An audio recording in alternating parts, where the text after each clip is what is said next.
We have some exciting changes coming to this family room, and that's because this sectional that we've had for almost 20 years is finally going away. I'm excited, but I'm also a little sad because there are a lot of memories in this sectional. It has witnessed a lot of family gatherings, a lot of movie nights over the years, but now that my husband and I are empty nesters, it just doesn't make sense to have such a big piece of furniture in our family room when it's mostly just the two of us. So in February, I started looking around for a new sofa. And what I had in mind was a very classic, elegant sofa, much smaller, but also that it would fit in better with the overall style of this family room, which is really more European country house aesthetic, and a sofa that would just bring an elegance to the room that I felt that this sectional really never gave it. So after waiting for the sofa to be delivered for almost 4 months, since it was a custom order, I finally got a delivery date for this week. And I thought that this would be the perfect time to go through the bookshelves that are on either side of the fireplace and just sort through the books, see if I still want all of them, give them a good dusting. This is something that I don't do very often, but I do think that this is a good time to do it so that when the new sofa comes in, there's just this fresh, refreshed feeling to the space. I already started going through this bookshelf on the right side of the fireplace since it's the one that's most accessible, since the one on the other side is blocked by that sectional. So what I've been doing is just going through the books that I have. I've already removed several of them that are either on topics that I'm no longer interested in or books that I've never actually even opened. Some of them were given to me, some of them I thrifted. So what I'm going to be doing is just really looking at the books, at the decor, and seeing what I want to put back.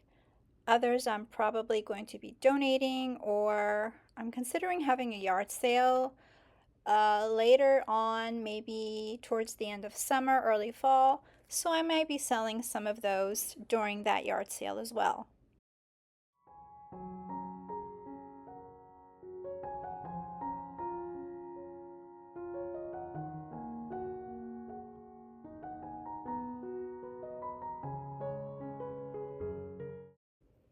I also took this opportunity to go through my interior design books and really think about the ones that I enjoyed looking through. There were several that I rarely refer to, for example, the Shabby Chic book, which has a lot of beautiful pictures, but Shabby Chic is not really my style. I had another one on British colonial style that I opened maybe once or twice, but again, it's not really a style that I gravitate towards. So those will be going to hopefully good homes to people who enjoy those decorating styles. And I decided to really keep just the ones that I refer to for inspiration. As far as styling the bookshelves, I really don't overthink it at all. I just group the books in categories, so like fiction, interior design, cookbooks, and then within those categories, I usually group them by color. So reds together, blacks together, blues together. It doesn't always work out, which is fine. And then I do have some horizontally, some vertical, and I do like to use the ones that are horizontal to display little decorative items. I do have several collections, like I have a collection of ceramic dogs that I like to have on these bookshelves. And then I also have some globes, vintage globes, that I like to incorporate as either bookends or other decorative items just to make the bookshelf a little bit more interesting, to give it that collected over time, layered look.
The new sofa was delivered a few days ago, and here it is.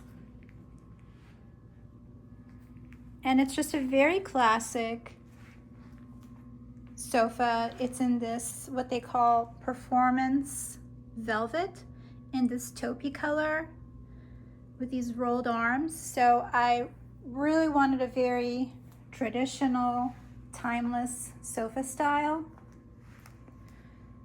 Since the rest of the room is decorated in that style. One of the first things that I realized when this new sofa came in is just how large this room looks without that big sectional that we had. The room looks twice as big. But at the same time, this couch or this sofa, even though it was the largest length that they had, this is an 88-inch sofa, it just looks so small on that wall. And keep in mind that the sectional that we had, it started about here. So from here, and it went all the way almost until the bookshelf. Which, by the way, I have been working on. I finished this bookshelf, and I'm working on this one. It's almost done. I just have some books on the top that I have to decide what I'm going to do with them, if I'm going to keep them or donate them. But getting back to the sofa, now that I have a much smaller sofa here, I realized that I'm going to need some extra seating. And also I would like to put some tables. So one here, and then one here. I think for this side, I'm going to use the little narrow table that I was using with the sectional. I think it will fit there and not take too much space, but then I do want to find a little table for here. And also, I was thinking that I would like to find some footstools or some smaller sized ottomans to put in front of the fireplace. Not only can I use those for extra seating when I have people over, but I can also use them when we're sitting on the sofa. The sectional had a side that was like a recliner type and was really nice to be able to extend your feet when you were sitting watching TV.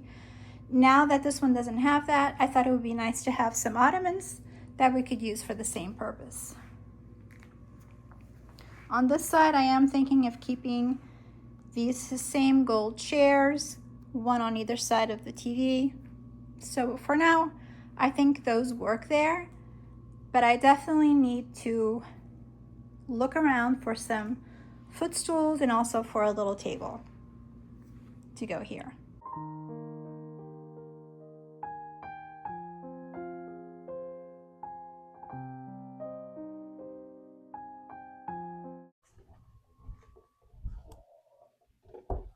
I went on Facebook Marketplace and I found this little round table. I was specifically looking for a round table because almost everything else in the room is square or rectangle. There are a lot of sharp edges. So I felt that having a round table on this side of the sofa would work really well. And this was $20. Solid wood. It is a vintage piece. So I thought I would put it here. Originally, I was thinking that I needed something a little bit bigger, but because I'm planning on putting a chair on this side of the table, and I don't want the chair to stick out too much because it's going to be in the way of the traffic, I think this size actually works better than if it were a bigger table. On the same day that I found that little table from Facebook Marketplace, I found these two footstools listed about 15 minutes from my house, and I thought that they were perfect for what I was looking for. They are very sturdy. They are from Bombay Company. I don't know if you are familiar with Bombay Company, but it was a very popular furniture store in the 80s and 90s. We had one in our local mall, and I used to love to go in there because they had just really unique things. These two stools were $35 for both. And the funny thing is, they do have a little drawer. And I found a button in one of the drawers. So at some point, these looked like they were tufted. But of course, this is the only button remaining. They do have some signs of wear. I do have to fix the finish in some areas, but I have those little stain markers that I can just quickly touch up. I do want to recover the seat. The fabric is not in very good condition, but other than that, they're actually very sturdy. Some of the screws do have to be tightened, but I think they would be perfect here for extra seating. And then if I want to use them as footstools for the sofa, I can do that as well.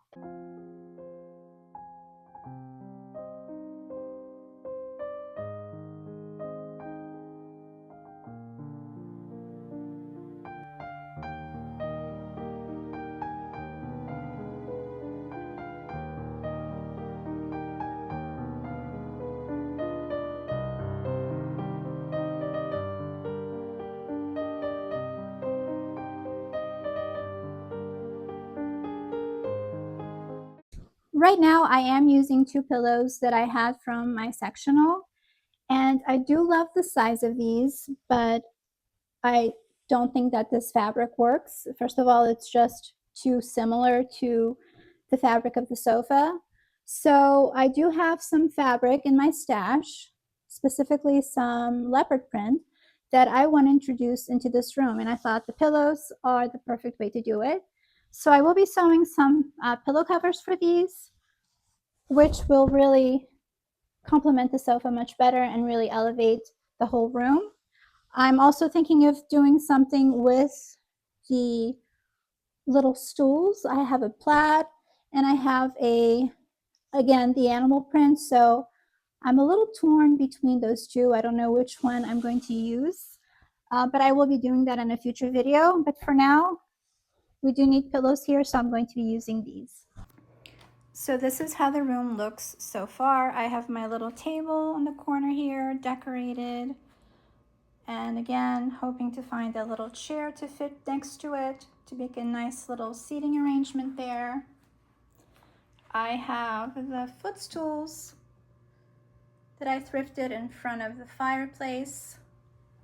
The little narrow table I was using with my sectional is now here, holding the remotes and some tissue. I need to finish up this shelf, decide what to do with these books. And everything else is pretty much the same.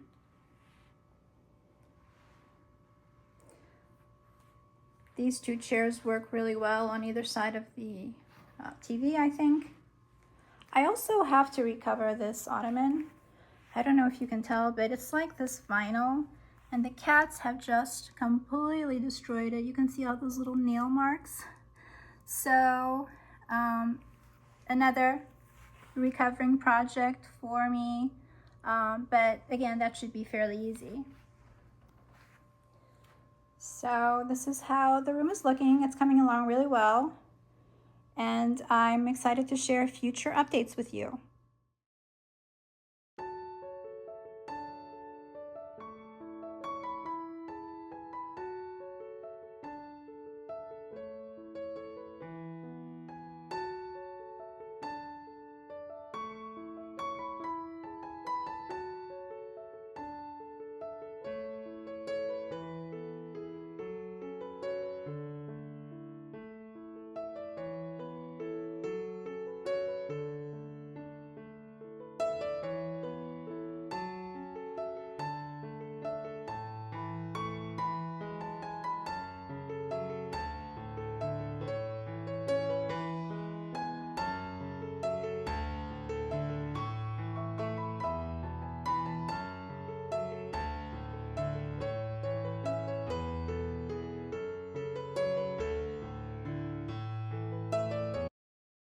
This has been a challenging gardening season for me.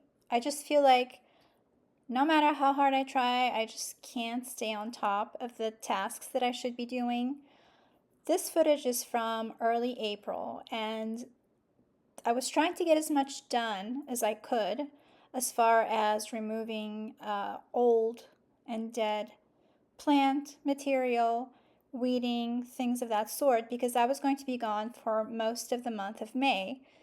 And in my gardening zone, May is the month where I normally really get heavily into weeding, moving any plants that need to be moved, and also mulching.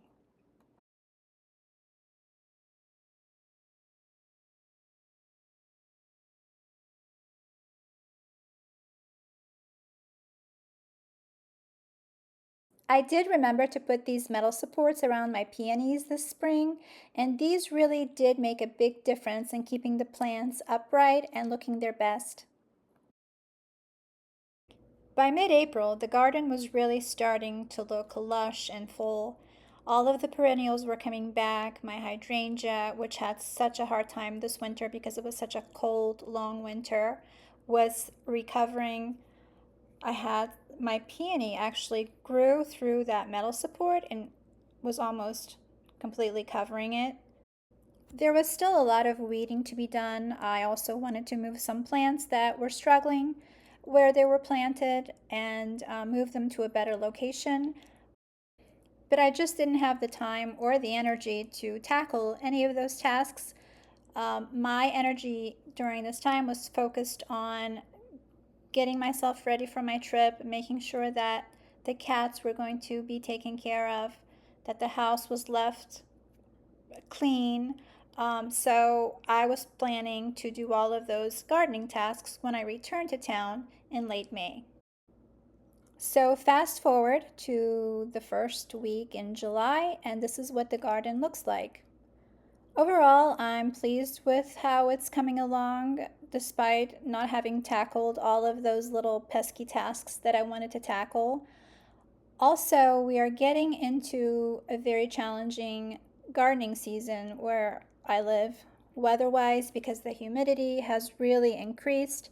And with the humidity comes the powdery mildew, which has affected some of my plants. Also, the Japanese beetles have started to eat everything that they can, especially roses seem to be their favorite. But overall, I am very happy with how everything is looking. It is looking lush. There are still some areas that I have to attend to. I still need to mulch. I haven't had a chance to do that yet. But little by little, it will all get done.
Thank you so much for stopping by today. If you enjoyed this video, you might enjoy this one as well.